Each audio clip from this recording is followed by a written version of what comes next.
और आप जाके लाहौर के और पाकिस्तान के किसी भी एजेंट में बैठ जाएं और कहें जी जो डील करूंगा आधा आपको दूंगा आधा खुद रखूंगा, and then you are a consultant.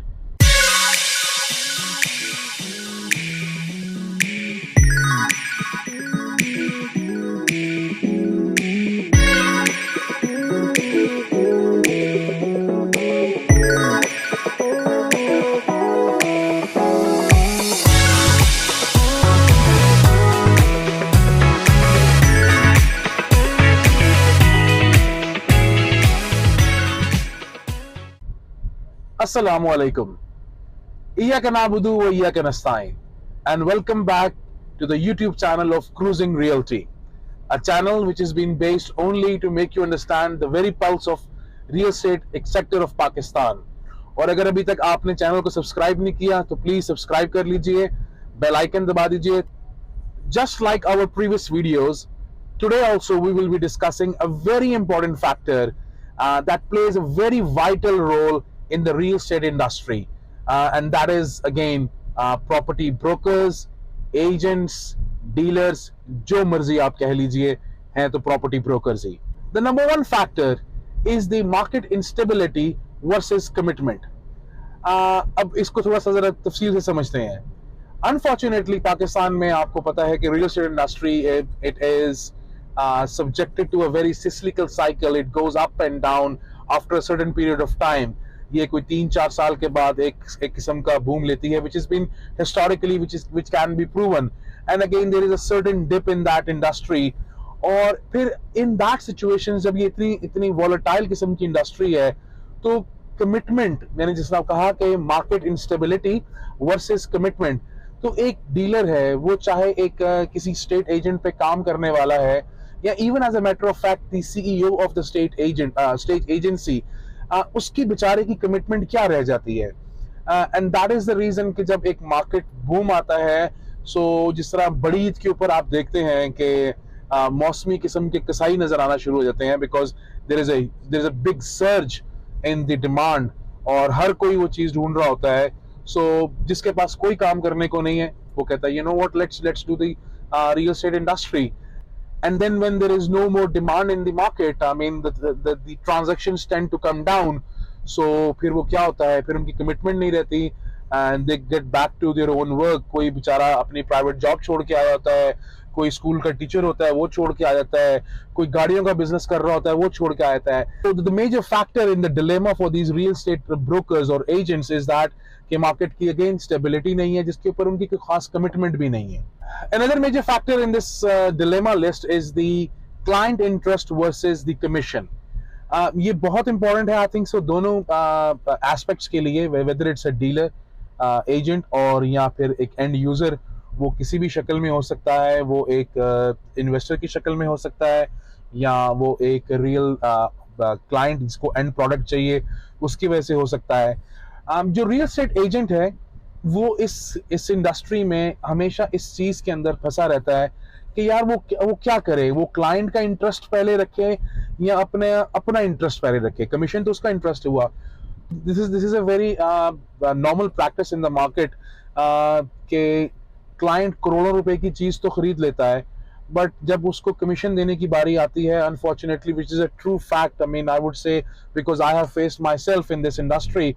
that if I would do every single bit, मैं क्लाइंट को हर वो चीज करने के लिए तैयार हूँ, क्लाइंट के लिए हर वो चीज करने के लिए तैयार हूँ जिसमें उसका फायदा है, वो चाहे निगोशिएशन हो, प्रॉपर्टी इवैल्यूएशन हो, वो चाहे उसके साथ पेमेंट के मेथड डिसाइड करना हो, वो सॉरी वो चाहे even as a matter of fact अगर मैंने उसमें मीटिंग्स को भी कॉल करनी हो जो सेलर है या परचेजर है उनके दरमियान, सो ये इन सब के दरमियान जो मैंने क्लाइंट के इंटरेस्ट को सबसे पहले रखा और इन दिस इंटायर प्रोसेस वो बड़ा अच्छा हमारे साथ चलता भी रहता है। तो लेट्स से कि अगर एजेंट ने अपनी सारे वो मेहनतें कर भी ली हैं और उसको सही चीज लेके दे भी दी है और बड़े अच्छे रेट पे लेके भी दी है,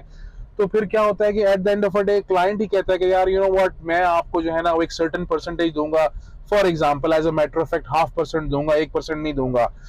एक चीज मैं और बताता चलूँ आपको कि इंडस्ट्री में अभी it's not, I think so it's not in black and white, अभी कोई ऑफिशियली तौर पे इसका कोई साइंड अप प्रूफ मैंने नहीं देखा, बट स्पेकुलेशंस है मार्केट के अंदर कि जो कमीशन रेट है वो 2% कर दिया है, बट यहाँ पे तो क्लाइंट अभी 1% देने को तैयार नहीं है। सो ये वो डिलेमास हैं जिसके ऊपर जो काम करना है, जिसके ऊपर आके स्टेट एजेंट इस बात में फंस जाता है कि यार पता नहीं, मैंने इसको इतना सारा कुछ करके देना है, ये कल को मेरा भी ध्यान रखेगा कि नहीं रखेगा। ये एक बहुत बड़ा डिलेमा है इस इंडस्ट्री का। The next point on the list is the market information versus miss information. Again this is very important because internationally आपको पता है कि जब रियल एस्टेट इंडस्ट्री में कोई आपका ब्रोकर या कंसल्टेंट बनता है, their job is to let you know three things: information, information, and information. When I say information, what does that mean? Again, property में सबसे बड़ी information यही होती है, what time to invest and where to invest, and again what time to take out your investment and where to put again in the next cycle. यही information है जिसके ऊपर सारी real estate industry based होती है। Investors अपना investment के through पैसे निकालते हैं, कंसल्टेंट्स अपने इंफॉर्मेशन के थ्रू पैसे निकालते हैं। सो क्या ये चीज पर्टिकुलरली पाकिस्तान में इंप्लीमेंट होती है? प्रोबेबली नहीं। उसकी रीजन ये है कि शायद पाकिस्तान में, अगेन मैं बार बार कहता हूं कि इस इंडस्ट्री की नेचर की वजह से, बिकॉज पता कुछ नहीं कि क्या होने वाला है, तो क्लाइंट को वो एक नॉर्मल क्लाइंट, मैं वो उसकी बात नहीं कर रहा कि कोई आपका कोई एक फैमिली, जहाँ फैमिली डॉक्टर्स हैं पाकिस्तान में तो होते हैं घरों पे लोगों के, इस तरह यहाँ पे फैमिली कंसल्टेंट्स भी हैं रियल एस्टेट के। सो शायद वो तो ये बात ना करते हो, बट अगेन अगर आप नॉर्मल मार्केट में किसी को वॉक इन करें तो वो क्या आपको इन्फॉर्मेशन सही देगा? अनफॉर्चुनेटली नहीं देते लोग। वो इंटेंशनली वो उस इन्फॉर्मेशन को हाइड करते हैं कि यार फॉर एग्जाम्पल आपने कहा कि मुझे पर्टिकुलरली ब्लॉक का पर्टिकुलरली एक प्लॉट है वो पसंद है, तो क्या ले लेना चाहिए? अब आपके पास इन्फॉर्मेशन ये है कि यार उसके सामने जो पार्क था वो तो अब नई प्लॉटिंग आ गई है, वहां पे 10 मरले के प्लॉट्स निकलने लगे हैं। That would hugely impact the pricing of that plot, but आप कहते हैं कि यार इसको क्या पता। The last factor in this list is the investment in technology versus the old orthodox methods of marketing. Real estate industries tend to be believe that के पुराने बैठे हुए हैं बाबे, बड़े बड़े नाम के, I don't want to name few of them, but again you know जो पुराने लोग बैठे हुए हैं इसके अंदर, वो जिस तरह तरीके से इसको पुराने तरीके को चला रहे थे, वो इंडस्ट्री प्रॉब्ली उसी तरह ही चल रही है। अब कुछ नए लोग आए हैं, there are few .coms available, मैं नाम नहीं लूंगा बट आप समझ गए हैं, जिन्होंने आके they have changed the game. अब इसके अंदर जो यंग ब्लड है, and that is the reason, अगर आप देखें in the last few 5-7 years जब इसमें टेक्नोलॉजी की थोड़ी सी वो इसकी इंसर्शन हुई है, तो नया ब्लड आना शुरू हुआ है, पढ़े लिखे लोग आना शुरू हुए हैं, वो आके नए एलिमेंट्स, डिजिटल मार्केटिंग को यूज कर रहे हैं, डिजिटल मेथड्स को यूज कर रहे हैं, क्लाइंट पर्सोना देख रहे हैं, क्लाइंट की परसेप्शन को समझते हैं, फिर चीज की बात करते हैं, क्लाइंट की बाइंग हैबिट्स को समझते हैं, क्लाइंट की बाइंग बजट के ऊपर बैठ के बात की जाती है, नीड्स को नीड असेसमेंट की जाती है, and that is the reason शायद कि थोड़ा सा बेहतरी आ रही है इसके अंदर। But unfortunately if I would compare apple to apple with international industry, तो हम शायद अभी भी उनसे हजारों साल पीछे हैं in the real estate industry. And that again reminds me the last conclusion part of that, कि पाकिस्तान के अंदर real estate agencies, real estate agents या रियल एस्टेट इंडस्ट्री उस तरह फ्लरिश नहीं कर पा रही। That takes me to the conclusion part, कि पाकिस्तान के अंदर रियल एस्टेट सेक्टर का लड़का जो कि एक एजेंट है, एक कंसल्टेंट है, एक ब्रोकर है, वो उस तरह क्यों नहीं तरक्की कर पा रहा जिस तरह इंटरनेशनली रियल एस्टेट एजेंट्स या कंसल्टेंट्स या ब्रोकर तरक्की करते हैं। And there is a very big difference between their livelihoods, their earnings, their earning capacity। यहाँ पे बेचारे एजेंट्स मोटरसाइकिलों के ऊपर पूरा दिन सवार हो रहे हैं, और वहां जाके देखें तो आप एजेंट्स जो हैं वो फरारीज एंड लैम्बोर्गिनीज चला रहे हैं। ये इतनी डिस्पैरिटी कैसे आ गई है? इसका एक बड़ा अच्छा सा इसका एक सिंपल इसका आंसर ये है कि when you try to be a real estate agent और ब्रोकर और certified consultant in North America, which includes Canada and US, and as a matter of fact in Europe, which includes UK and all those Schengen states, आपको एक rigorous consultancies के courses वगैरह करने पड़ते हैं, जिसके अंदर to be a credited specialist consultant एक अलग बात है, अगर आपने लैंड बेचनी है तो उसका अलग कोर्स है, अगर आपने फार्म हाउसेस के ऊपर वर्किंग करनी है तो उसका अलग अलग कोर्स है, अगर आपने इवेल्युएशन करनी है किसी घर की तो उसका एक अलग कोर्स है, अगर आपने किसी घर को पर्टिकुलर को मार्केट करना है तो उसका एक अलग कोर्स है। एंड अगेन उस कोर्सेज को खाली पढ़ना नहीं है, there is a regulatory body जो कि आप पढ़ने के बाद, जिस तरह हम लोग एग्जाम्स देते हैं, हमारा एक नेशनल टेस्टिंग सेंटर हुआ करता था, उस तरह उनके वहां पे फिर वो सर्टिफिकेशंस के पेपर्स होते हैं, वो सर्टिफाई करते हैं। एंड गेस व्हाट, पाकिस्तान में ये सारा कुछ करने के लिए जितनी भी चीजें मैंने आपको गिनाई, आपने घर बेचना है, आपने किसी को प्लॉट कंसल्ट करवाना है, आपने किसी की प्रॉपर्टी बेचनी है, चाहे वो फार्म हाउस हो या वो किसी का एग्रीकल्चर लैंड हो, what actual requirement is there, आपका प्री रिक्विजिट क्या है। पाकिस्तान में प्री रिक्विजिट सिर्फ एक है कि आपके पास एक फोन होना चाहिए,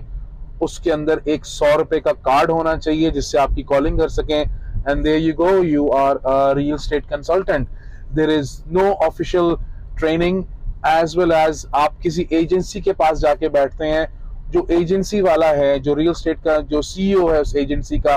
वो भी गवारा नहीं करता आपसे पूछने के लिए कि यार तुम किसको कॉल करोगे, तुम यहाँ पे कोई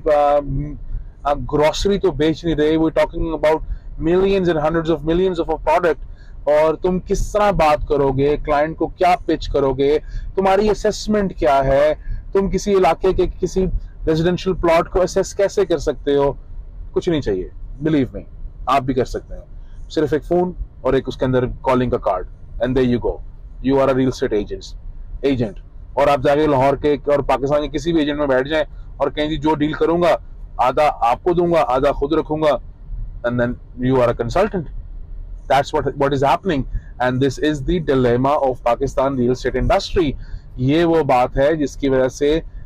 पाकिस्तान में एक एंड यूजर, और स्पेशली मेरा this my entire conversation is directed to the overseas Pakistani, जो वहां से अपनी इतनी हार्ड अर्न्ड रेमिटेंसेस भेजते हैं और यहाँ पे आके कोई चीज लेते हैं, वो बेचारे होते हैं उसके ऊपर उनका सारे का सारा लर्निंग उस कर्व पे हुई होती है, और यहाँ पे आके डिफरेंट चीजें हो जाती हैं।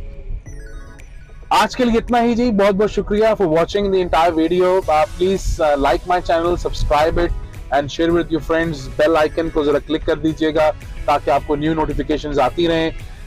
And see you in the next video. Take care, Allah Hafiz.